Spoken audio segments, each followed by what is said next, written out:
Questions ഒക്കെ workout ചെയ്തിട്ടാണ് നമ്മൾ എക്സാമിന് പോകുന്നത് എങ്കിൽ ഉറപ്പായിട്ടും നമുക്ക് ഫസ്റ്റ് ചാൻസിൽ തന്നെ വിജയിക്കാനായിട്ട് കഴിയും. അതുകൂടാതെ ഇതിന് കുറച്ച് കൺഫൗണ്ടിങ് വേരിയബിൾസ് ഉണ്ടല്ലോ. എന്താണ് കൺഫൗണ്ടിങ് വേരിയബിൾസ് എന്ന് പറയുക? കൺഫൗണ്ടിങ് വേരിയബിൾസ് എന്ന് പറഞ്ഞാൽ ശരിക്കും which method or tool would be most appropriate for data collection? SPICE ആണ് കറക്റ്റ് ആൻസർ ആയിട്ട് വരിക. നമുക്ക് നോക്കാം സ്പൈസ് എന്ന് പറഞ്ഞാൽ എന്താണ്. Yes, hi all, welcome back to Edus international academy. നമ്മൾ ഇന്ന് ഈ വീഡിയോയിലൂടെ ഡിസ്കസ് ചെയ്യാനായിട്ട് ഉദ്ദേശിക്കുന്നത് റീസെന്റ് ആയിട്ട് കഴിഞ്ഞ ഒമാൻ പിയേഴ്സൺ വ്യൂ എക്സാംസിൽ കുറച്ച് ക്വസ്റ്റ്യൻസ് ആണ്. അപ്പൊ നിങ്ങൾക്കൊക്കെ അറിയാമായിരിക്കും, സാധാരണ GCSE എക്സാംസിൽ നിന്ന് വിഭിന്നമായിട്ടാണ് ഈ പറയുന്ന ഒമാൻ പിയേഴ്സൺ വ്യൂ എക്സാം നടക്കുക അല്ലെ. അതായത് നമ്മുടെ സൗദി എക്സാംസ് ഉണ്ട്, അതുപോലെ തന്നെ ഖത്തർ, കുവൈറ്റ്, അങ്ങനെ പല പ്രോമെട്രി എക്സാംസ് ഉണ്ട്. പക്ഷെ അതിൽ നിന്നൊക്കെ കുറച്ച് വ്യത്യാസമായിട്ടാണ് ഈ പറയുന്ന ഒമാൻ പിയേഴ്സൺ വ്യൂ എക്സാം നടക്കുക. അതിന്റെ റീസൺ എന്താണെന്ന് ചോദിച്ചു കഴിഞ്ഞാൽ ഈ കാണുന്ന പോലെ അതിന്റെ എക്സാം കണ്ടക്ടിങ് ഏജൻസി എന്ന് പറയുന്നത് പിയേഴ്സൺ വ്യൂ ആണ്. അപ്പൊ അത്യാവശ്യം കുറച്ച് ടഫ് ആയിട്ടുള്ള അല്ലെ, പിന്നെ റിസർച്ചിൽ നിന്നൊക്കെ ഡെപ്തിന് ആണ് നമുക്ക് ഇവിടെ ക്വസ്റ്റ്യൻസ് കിട്ടുക. നമ്മൾ വളരെ സിസ്റ്റമാറ്റിക് ആയിട്ട് കൃത്യമായിട്ട് സിലബസ് കവർ ചെയ്ത് പഠിക്കുകയാണ്. ക്വസ്റ്റ്യൻസ് ഒക്കെ വർക്ക്ഔട്ട് ചെയ്തിട്ടാണ് നമ്മൾ എക്സാമിന് പോകുന്നത് എങ്കിൽ ഉറപ്പായിട്ടും നമുക്ക് ഫസ്റ്റ് ചാൻസിൽ തന്നെ വിജയിക്കാനായിട്ട് കഴിയും. എനിവേ, നമുക്ക് റീസെന്റ് ആയിട്ട് കഴിഞ്ഞ ഒരു ഒമാൻ പിയേഴ്സൺ വ്യൂവിലെ കുറച്ച് ക്വസ്റ്റ്യൻസ് നോക്കാം. ഞാൻ പറഞ്ഞതുപോലെ എനിക്ക് ആദ്യത്തെ ക്വസ്റ്റ്യൻ വരുന്നത് നമ്മുടെ റിസർച്ച് അല്ലെ, റിസർച്ചിൽ നിന്നാണ് ആദ്യത്തെ ക്വസ്റ്റ്യൻ വരിക, അല്ലെങ്കിൽ സ്റ്റാറ്റിൽ നിന്നാണ് ആദ്യത്തെ ക്വസ്റ്റ്യൻ വരിക. നോക്കിയാൽ study found that patient with sedentary life style and unhealthy dietary habits developed CAD, coronary artery disease, with an odds ratio of 1.3 to 1.5, and the confidence interval is 95%. അല്ലേ, ഇവിടുത്തെ കോൺഫിഡൻസ് ഇന്റർവൽ 95% ആണ്. After adjusting for confounding variables such as gender, age, the odds ratio became 1.1 to 1.25. Again, the confidence interval remains the same അല്ലെ, 95% ആണ്. What's the correct interpretation അല്ലെ, ഇതില് correct, അതായത് നോക്കിയേ ഈ ഒരു ഓഡ്സ് റേഷ്യോ വെച്ചിട്ട് അല്ലെങ്കിൽ ഈ ഒരു സ്റ്റാറ്റിന്റെ കറക്റ്റ് ആയിട്ടുള്ള ഇന്റർപ്രിട്ടേഷൻ എന്താണെന്നാ ചോദിച്ചേക്കുന്നത് അല്ലെ. നോക്കിയാൽ option A, sedentary life style and unhealthy habits are associated with development of CAD. Option B, sedentary lifestyle and unhealthy dietary habits caused the development of, നോക്കിയേ ഇവിടെ associate ആണ്, ഇവിടെ caused the development of CAD. There is no relationship between lifestyle and CAD because odds ratio decreased after adjustment. Option D, the association is not statistically significant because odds ratio is close to 1.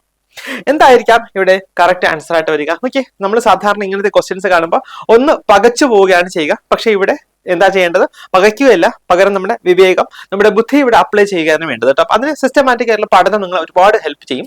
നോക്കിയേ, ഇവിടുത്തെ ക്വസ്റ്റ്യനിൽ പറഞ്ഞിരിക്കുന്നത് CAD അല്ലെ, CAD-യിൽ എന്താ അതിന്റെ cos അല്ലെ, അല്ലെങ്കിൽ അതിന്റെ റീസൺസ് ആയിട്ട് കണ്ടുപിടിച്ചിരിക്കുന്നത് സെഡൻഡറി ലൈഫ് സ്റ്റൈലും പിന്നെ അൺഹെൽതി ഹാബിറ്റ്സ് അല്ലെ. അൺഹെൽതി ഹാബിറ്റ്സും സെഡൻഡറി ലൈഫ് സ്റ്റൈലും ഉള്ളവർക്ക് കൊറോണറി ആർട്ടറി ഡിസീസ് ഉണ്ടാകാനുള്ള സാധ്യത കൂടുതലായിട്ടാണ് പറയുക അല്ലെ. ഇവിടെ ഓഡ്സ് റേഷ്യോ 1.3 to 1.5 പറയുന്നുണ്ട്. അതുകൂടാതെ ഇതിന് കുറച്ച് കൺഫൗണ്ടിങ് വേരിയബിൾസ് ഉണ്ട്. എന്താണ് കൺഫൗണ്ടിങ് വേരിയബിൾസ് എന്ന് പറയുക? കൺഫൗണ്ടിങ് വേരിയബിൾസ് എന്ന് പറഞ്ഞാൽ ശരിക്കും നമ്മുടെ സ്റ്റഡിയുടെ ഭാഗം അല്ലാതെ വരുന്ന വേരിയബിൾസ് ആണ്. പക്ഷെ ആ വേരിയബിൾസിന്റെ ഇൻഫ്ലുവൻസ് കാരണം സ്റ്റഡി റിസൾട്ടിനെ അത് ബാധിച്ചേക്കാം അല്ലെ. അതിനാണ് നമ്മൾ എന്ത് പറയുക?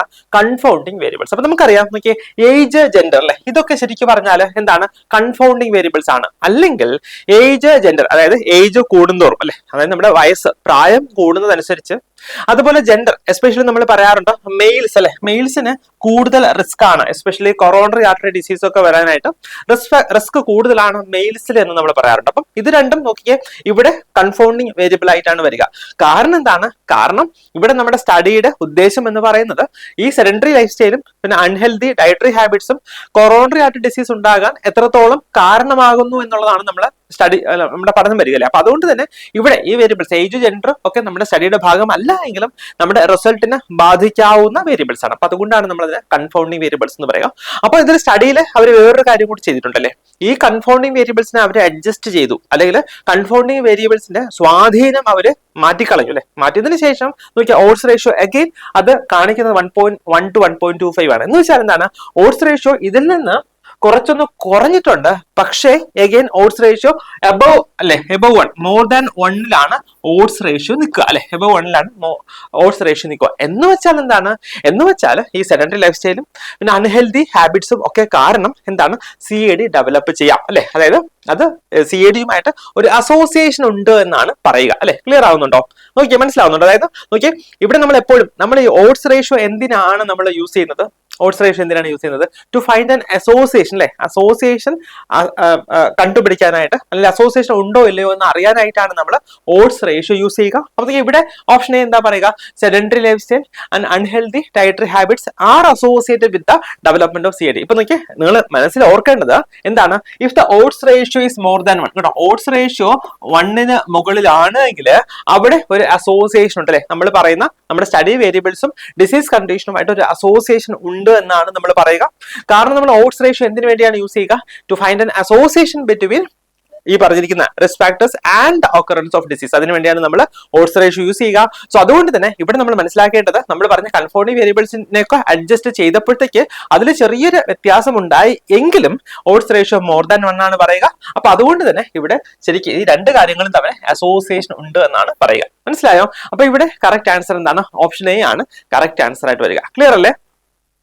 നെക്സ്റ്റ് അഗൈൻ നോക്കി, ഒരു നമ്മുടെ റിസർച്ചിൽ നിന്നുള്ള ക്വസ്റ്റൻ ആണ്. Researcher wants to assess the lived experiences of patients with breast cancer അല്ലെ. ബ്രസ്റ്റ് ക്യാൻസർ ഉള്ള പേഷ്യൻസിന്റെ എന്താണ് ലൈവ്ഡ് എക്സ്പീരിയൻസ് അസസ് ചെയ്യേണ്ടതായിട്ടുണ്ട് റിസർച്ചറിന്.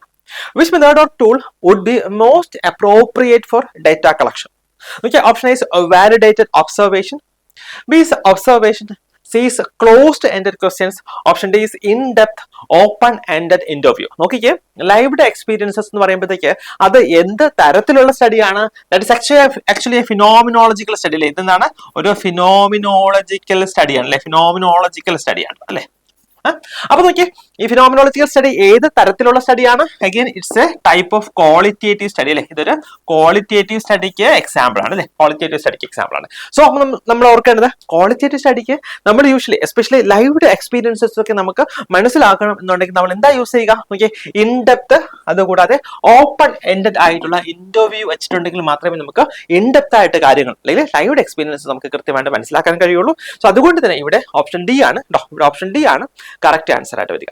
നെക്സ്റ്റ് അഗൈൻ നോക്കിയ റിസർച്ചിൽ നിന്നുള്ള ക്വസ്റ്റൻ ആണ്. റിസർച്ചിൽ നിന്ന് സാധാരണ അത്യാവശ്യം ഡെപ്തിൽ എല്ലാ എക്സാംസിനും, ഇപ്പൊ സൗദിയുടെ പ്രൊമട്രിക് എക്സാംസിനും ഒക്കെ റിസർച്ചിൽ നിന്ന് ക്വസ്റ്റൻസ് വരാറുണ്ട്. അത് കുറച്ചുകൂടെ ഈസി ആയിട്ടാണ് നമുക്ക് ഫീൽ ചെയ്യുക. പക്ഷെ ഇവിടെ കുറച്ചുകൂടെ ഒമാന്റെ എക്സാം എന്നൊക്കെ പറയുമ്പോൾ കുറച്ചുകൂടെ ഡെപ്തിലാണ് ഈ പറഞ്ഞ റിസർച്ച് അവിടെ പരാമർശിച്ചു പോലെ അല്ലെങ്കിൽ ചോദ്യങ്ങൾ ചോദിച്ചു വരിക. Okay, research wants to conduct a qualitative study exploring the experiences and performance of bystanders who performed CPR, cardiopulmonary resuscitation, in nearby emergency situation. Which framework is most appropriate to formulate the research question? നോക്കിക്കേ, ഇവിടെ ഒരു qualitative study അല്ലെ. ഇവിടെ നോക്കിയേ, ഒരു qualitative സ്റ്റഡിയാണ് ആര് ചെയ്യുക? Researcher ചെയ്യുക. സോ അവിടെ ഈ ക്വാളിറ്റേറ്റീവ് സ്റ്റഡി ചെയ്യാനായിട്ട് ഒരു റിസർച്ച് ക്വസ്റ്റ്യൻ ഫോർമുലേറ്റ് ചെയ്യേണ്ടതായിട്ടുണ്ട് അല്ലെ. സോ ആ റിസർച്ച് ക്വസ്റ്റ്യൻ ഫോർമുലേറ്റ് ചെയ്യാനായിട്ട് ഏത് ഫ്രെയിംവർക്ക് കേട്ടോ, ഏത് റിസർച്ച് ഫ്രെയിംവർക്ക് ആണ് മോസ്റ്റ് അപ്രോപ്രിയേറ്റ് ആയിട്ട് വരിക? Option is PICOT, B is SPICE, C is PICO and option D is CONSORT. ഏതായിരിക്കും? ഏത് റിസർച്ച് ഫ്രെയിംവർക്ക് ആണ്? നോക്കി, പിക്കോട്ട് എന്താണ്? നമ്മൾ യൂഷ്വലി എക്സ്പെരിമെന്റൽ സ്റ്റഡിയിലൊക്കെ പറയുന്നതാണ്, അതായത് ക്വാണ്ടിറ്റേറ്റീവ് സ്റ്റഡിയിൽ നമ്മൾ പറയുന്നതാണ്. പി ഫോർ പോപ്പുലേഷൻ അല്ലെ, I for intervention, C for control, O for outcome and T for the time അല്ലെ. അപ്പൊ പിക്കോട്ട് ഇവിടെ ഇതിന്റെ ടി, അതായത് ടൈം ഇല്ല എങ്കിൽ അത് നമ്മൾ പിക്കോ എന്ന് പറയാറുണ്ട് അല്ലെ. കൺസോർട്ട് എന്താണ്? Consultation standards four reporting trials അല്ലെ, അതായത് കൺസോൾട്ടേറ്റഡ് സ്റ്റാൻഡേർഡ്സ് ഓഫ് റിപ്പോർട്ടിംഗ് ട്രയൽസ്. ഇപ്പം RCTs, റാൻഡമൈസ്ഡ് കൺട്രോൾഡ് ട്രയൽസ് പോലെയുള്ള സ്റ്റഡീസ് ഒക്കെ എന്താണ് റിപ്പോർട്ട് ചെയ്യാനായിട്ടുള്ള സ്റ്റാൻഡേർഡ് ആയിട്ടുള്ള ഗൈഡ് ലൈൻ ആണ് നമ്മൾ കൺസോർട്ട് എന്ന് പറയുക.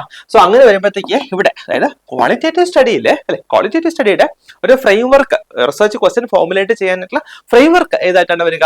ഓപ്ഷൻ ബി സ്പൈസ് അല്ലെ. ഓപ്ഷൻ ബി സ്പൈസ് ആണ് കറക്റ്റ് ആൻസർ ആയിട്ട് വരിക. നമുക്ക് നോക്കാം, സ്പൈസ് എന്ന് പറഞ്ഞാൽ എന്താണ്? യെസ്, സ്റ്റാൻഡ്സ് ഫോർ സെറ്റിംഗ് അല്ലെ. എവിടെയാണ് സ്റ്റഡി ചെയ്യുക? പി ഫോർ പെർസ്പെക്റ്റീവ് അല്ലെ, ആരുടെ പെർസ്പെക്റ്റീവ്, ആരുടെ എക്സ്പീരിയൻസ് ആണ് നമ്മൾ അസസ് ചെയ്യുക?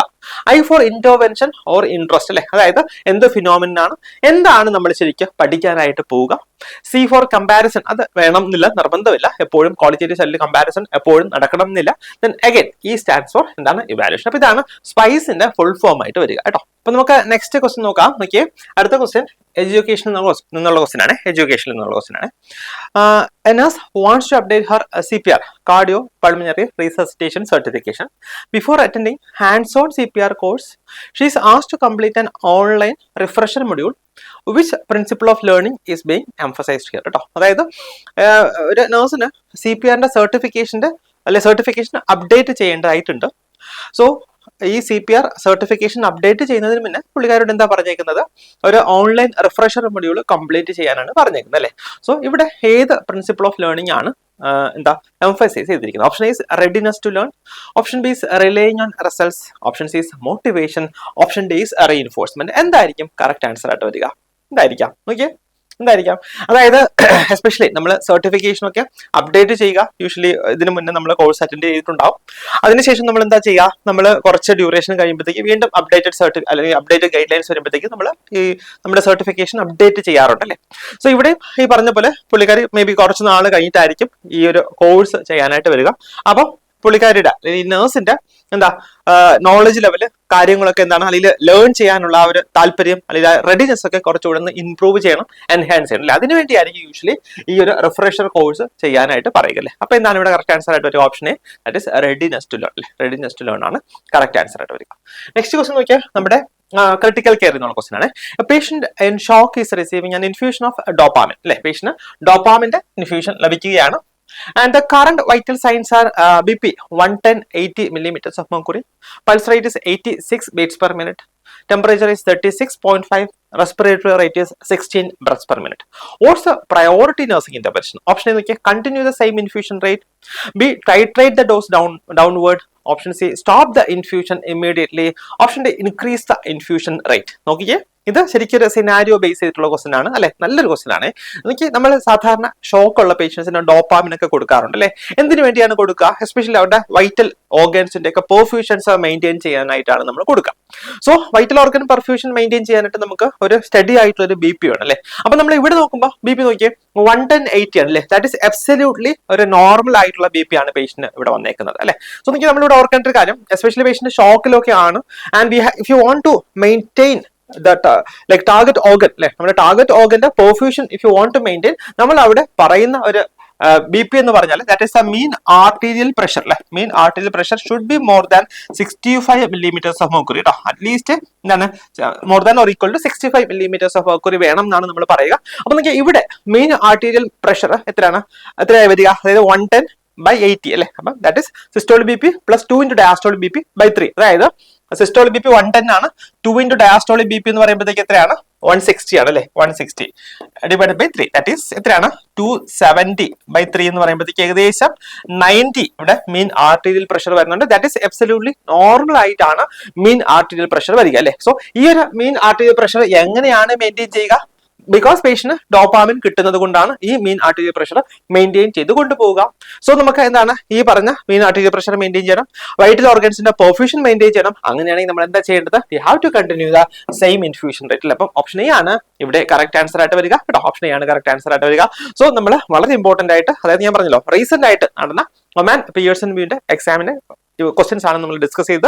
അപ്പോൾ ഈ ഒമാന്റെ മാത്രമല്ല നമ്മുടെ എജുസ് അക്കാഡമിയിൽ ഈ പറഞ്ഞിരിക്കുന്ന എല്ലാ GCSE എക്സാംസിന്റെയും കോച്ചിങ് അവൈലബിൾ ആണ് കേട്ടോ. എസ്പെഷ്യലി ഇപ്പം ഒമാൻ PSNV ഒക്കെ ആയിക്കോട്ടെ, ഡിവോയ്സ് അല്ലെങ്കിൽ ഹാദ് ആയിക്കോട്ടെ, എല്ലാത്തിന്റെയും സൗദി, ഖത്തർ, അതുപോലെ തന്നെ കുവൈറ്റ് എല്ലാ എക്സാംസിന്റെയും കോച്ചിങ് അവൈലബിൾ ആണ്. സോ നിങ്ങൾക്ക് ഇതുപോലെ രാജ്യങ്ങളിലേക്ക് പോകാൻ താല്പര്യമുണ്ടെങ്കിൽ ഉറപ്പായിട്ട് നമ്മുടെ എജുസ് അക്കാഡമിയിൽ ജോയിൻ ചെയ്ത് പഠിച്ച ഫസ്റ്റ് ചാൻസിൽ തന്നെ നിങ്ങൾ പാസ്സായി നിങ്ങൾക്ക് എത്രയും പെട്ടെന്ന് പോയി അല്ലെ, നിങ്ങൾക്ക് എവിടെയാണ് എത്തിച്ചേരേണ്ടത് അവിടെ എത്തിച്ചേർന്ന് നിങ്ങളുടെ സ്വപ്നം സബലീകരിക്കാനുള്ള എല്ലാ ഭാഗ്യവും ഉണ്ടാവട്ടെ കേട്ടോ. അപ്പൊ ഞാൻ ഈ സെഷൻ വൈൻഡപ്പ് ചെയ്യാണ്. നിങ്ങൾ നന്നായിട്ട് പഠിക്കുക. എല്ലാവർക്കും ഓൾ ദി ബെസ്റ്റ്.